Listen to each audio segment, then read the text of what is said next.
সৃষ্টিগুলি আল্লাহকে সেজদা দেয়, সূর্য আল্লাহকে সেজদা দেয়, চাঁদ আল্লাহকে সেজদা দেয়। নবী বলেন, সাহাবীরা তোমরা কি জানো সূর্য কোথায় যে ডুবে যায়?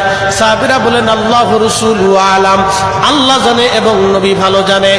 আল্লাহ নবী বললেন, সাহাবীরা রে, সূর্য যেতে যেতে আরশে মুআল্লার নিচে যায় আল্লাহকে সেজদা দিয়া সুবহানা রাব্বিল আলা বলে সূর্য পড়তে থাকে, আর সুবহানা রাব্বিল আলা বলে সূর্য তাসবিহ পড়তে থাকে, আর বলে, হে রব, আপনি যদি অনুমতি দেন পৃথিবীবাসীর জন্য আবার আলো নিয়ে ফিরে যাব, আর অনুমতি যদি না দেন আমি আপনার কুদরতি কদমে সেজদায় পড়ে পড়ে কাঁদতে থাকবো।